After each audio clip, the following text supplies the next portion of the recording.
મિત્રો, આપણો સમાજ એવો છે જે આટલી અડધી રાતે પણ આટલી બહોળી સમાજ સંખ્યામાં ઉપસ્થિત છે. એટલે ખરેખર અલ્પેશભાઈએ જે આપણા સમાજ માટે કર્યું છે, વર્ષોથી આપણા સમાજની સેવા કરી છે, એટલે ખૂબ ખૂબ અભિનંદન સાહેબ. એમને ફોન કર્યો તો હું લગ્નમાં બીજી હતો એટલે વાત નથી થઈ, પણ મેં એમને કીધું હતું કે હું ચોક્કસ આવી જઈશ. અને આજે લગ્નનો પ્રોગ્રામ હતો મારો અહીંયા સાણંદ જોડે, પણ એ લોકોને મેં રિક્વેસ્ટ કરી કે ભાઈ અમારા સમાજનું આવું મોટું સંમેલન છે એટલે તમારે મને વહેલો ફ્રી કરવો પડશે. ને એમણે માની પણ લીધું અને મેં 3 વાગ્યાનો ટાઈમ આપ્યો હતો અને 3 વાગે આવી પણ ગયો. ભાઈને બે જોડે જ આવ્યા મેં. એટલે હંમેશા બસ આપણો સમાજ આવી રીતે એક રહે, એ જ મારા સમાજને પ્રાર્થના કરું છું. ને જ્યારે પણ સમાજનું કોઈ પણ કાર્ય હોય છે, આવા સંમેલન હોય છે, તો હું ચોક્કસપણે જઉં છું. હા, પણ જ્ઞાની બેની પણ મને બોલાવ્યો હતો, પણ એ વખતે અમુક સંજોગોના કારણે હું નહોતો પહોંચી શક્યો. એ બદલ જ્ઞાની બેન આપની માફી માંગુ છું. અહીંયા ઉપસ્થિત દરેક આગેવાનો એમને વંદન કરું છું. અને તમને તો મારો શું કેવું કયો,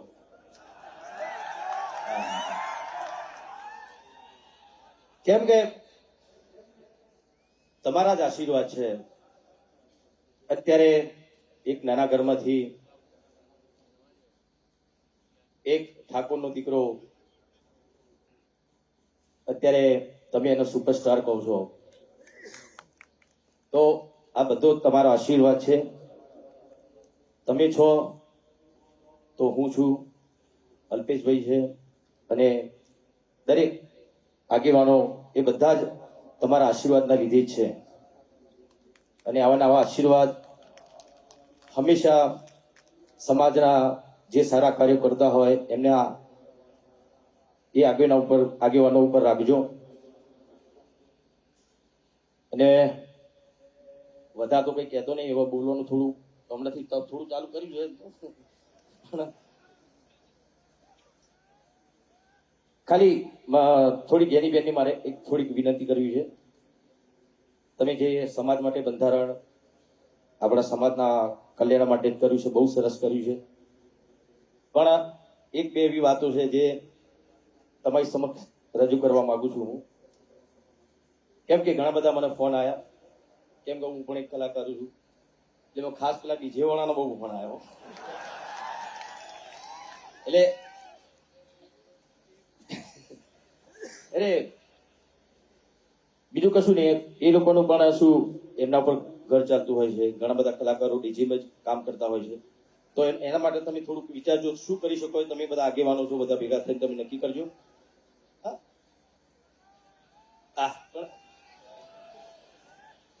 એટલે અમારા કલાકારોની વાત છે, બરાબર. એટલે એમાં શું થઈ શકે છે તમને, તમે બધા આગેવાનો છો, તમને વધારે ખબર પડશે. કોઈ રસ્તો તમે કાઢજો તો એ લોકોનું ઘર પણ ચાલે. અને સમાજ માટે હંમેશા વર્ષોથી હું ગાતો આવ્યો છું. કેમ કે પેલા બહુ ઓછું બોલતો હતો, પિક્ચર હોય તો ડાયલોગ બાયલોગ બોલવાના થાય,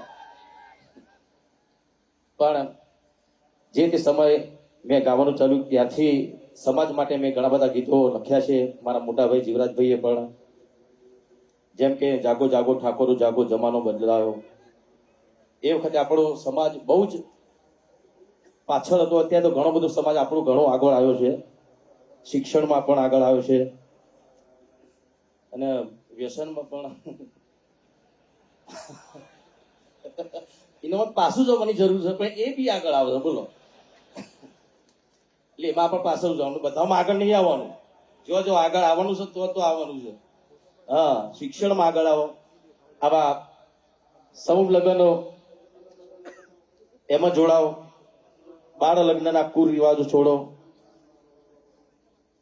એ બધામાં આપણે આગળ આવવાનું છે. તમે તો વ્યસનમાં આગળ આવી જાવ છો.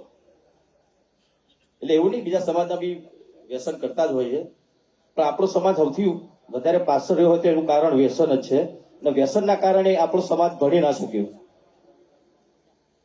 અને ના ભણી શક્યો એટલે વ્યસનમાં ચડી ગયો. એટલે બસ એટલી જ વિનંતી કરું છું કે વ્યસનોથી દૂર રહો, શિક્ષણ અપનાવો. આ સુંદર મજાનો પગલો અલ્પેશભાઈ આપણા માટે જ આપણા યુવાન મિત્રોમાંથી કર્યું છે. હા હા, ચલો એક બે લાઈન, કેમ કે ઘણા બધા આગેવાનો છે. ઓ એ જાગો જાગો ઠાકોર હો જાગો, જમાનો બદલાયો. હો તમે દારૂના વ્યસન છોડો, જમાનો બદલાયો. બાળ લગ્ન ના કુરિવાજ છોડો, જમાનો બદલાયો.